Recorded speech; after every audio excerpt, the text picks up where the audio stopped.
Hi guys, welcome back to Sample Tools by CR2. I want to show you guys now how to make that very cool Solomun style bass that has this incredible movement throughout it. You would have heard it in one of the tracks in the demos and it will be in your song starters, but I want to show you how to make it from scratch anyway. So let's have a listen to the patch that I created.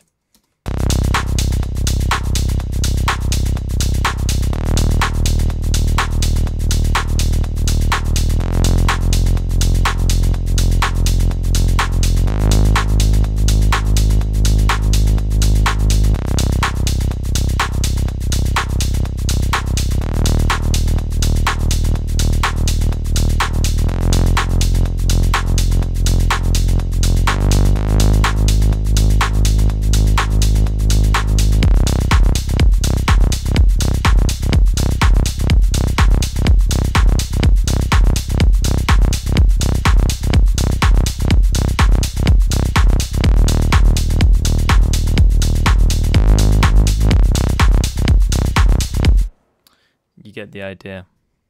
Okay, cool. So we're using Repro 1 here by He, and I'm going to bring you guys through how I created this. So I started with just Oscillator A. Let's just turn low latency mode on. And I made sure sync was on, so then when I add Oscillator B, the two are synced together. And I left it on octave 1 and with a sawtooth.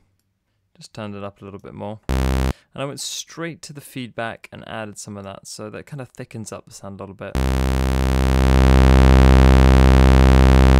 Great, love that. On Oscillator B, I wanted to create a sub-oscillator, so what I did was I dropped this one octave down, changed it from a sawtooth to a square, and then added a little bit via the mixer.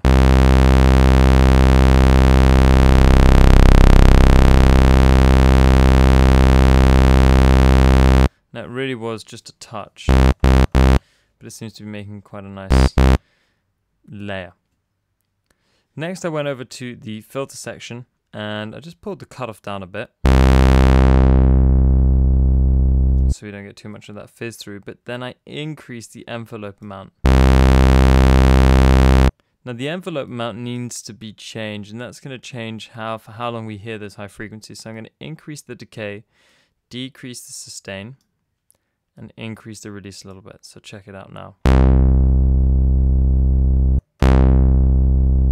We get that nice kind of fall of the sound. As for the amplitude envelope, I just brought the release up a little bit. Look at a bit more. That felt like enough for me. In this mode here, I just made sure re-trigger was on, so every note I play, it re-triggers, because otherwise it's in this sort of legato mode. So, re-trigger on. Next, to get that wobble, which I think is one of the most important parts of the sound, we had to go over to the LFO, where I changed it from rate to clock. So this is going to change it to the BPM rate. We're going to leave it on triangle, which is nice and smooth for the movement. And then we're going to change the clock here to a quarter triplet. Now the easy way to actually automate the LFO is to do it via the modulation wheel. Turn up the modulation wheel to about 3 o'clock. Change to wheel here and to wheel here as well. Now check out what happens when I increase my modulation wheel. Watch for the movement in this section here.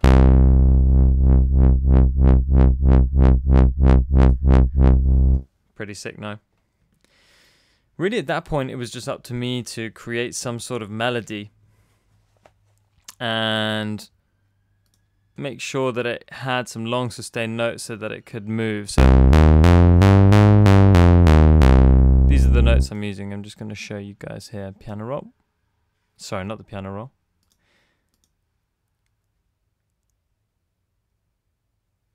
the keyboard. That's the one.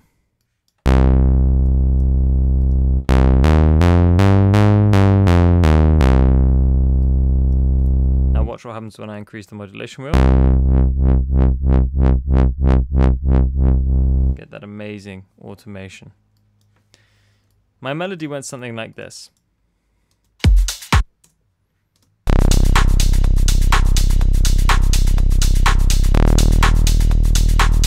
So some nice sustained notes. Just increasing that tension.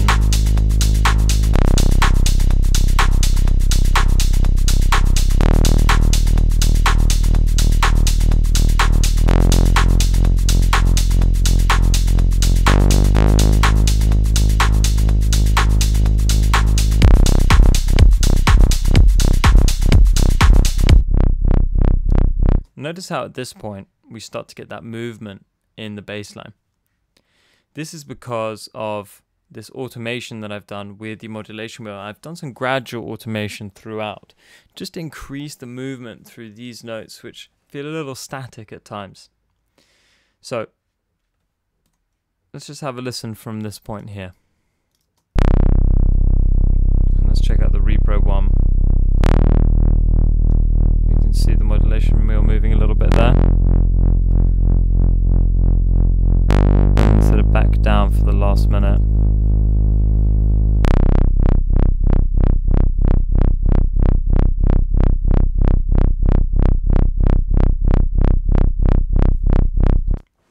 The modulation wheel doesn't automate in your usual automation window, so just be careful of that. It actually automates in this little window down here, and you can just select the controller modulation and draw it in if you want. If not, you have to hit record like you record normal MIDI notes, and then go ahead and move your modulation wheel yourself.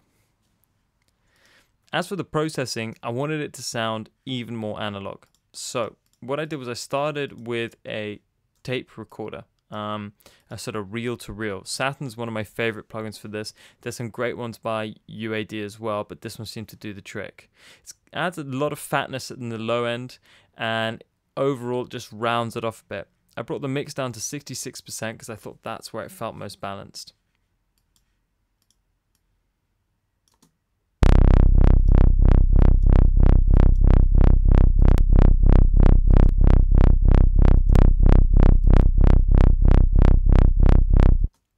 Next, I added the Decapitator. Again, this is like another distortion unit similar to Saturn, except I'm putting it through an EMI desk here. I found like it brought out a nice tone. Again, I brought down the sort of dry wet mix. I'm looking for a parallel distortion here, not the full thing, as I think it can be a little overkill sometimes.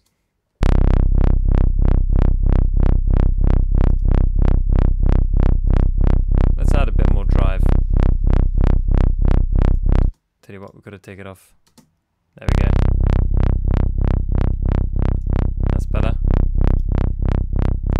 You can hear the harmonies, the harmonics that it's adding. Next, I approached it with a UAD 1073 EQ. Didn't want to do anything surgical on this because I want to retain the fatness.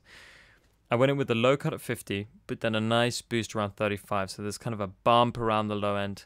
And then I took out a bit at around 700 where I felt it was peaky, and took out some of those high gritty frequencies. I made up for the loss in volume with the line, so just added some more output.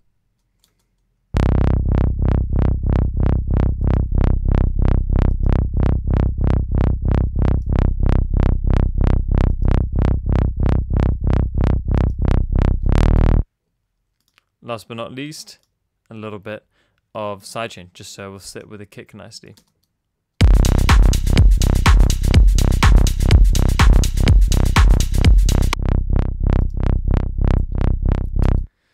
I thought it needed a few effects to make it more stereo, to make it bigger. Seeing as it's kind of sitting by itself right now, there probably will be other things in the track, but let's say there aren't. A little bit of micro shift, which is a kind of chorus effect, which I love on anything I need to feel wide.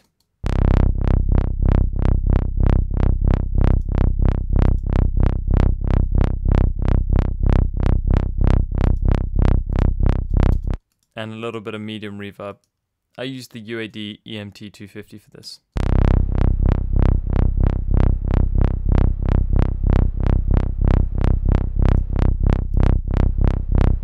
For me, it sounds particularly evil with that reverb. So, all in all, quite a simple bass, just modulated by LFO and controlled by the modulation wheel on your MIDI keyboard. Use a simple C minor pattern to get a nice melody, and make sure those notes are sustained so that when you increase that modulation wheel and you start getting that LFO movement on the filter, that it's going to create this rhythmic element within that very static note.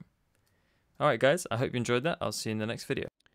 Remember, at Sample Tools by CR2, we also offer a mix and mastering service. Just head over to www.sampletoolsbycr2.com, click on the mastering tab, and you'll find our range of services there.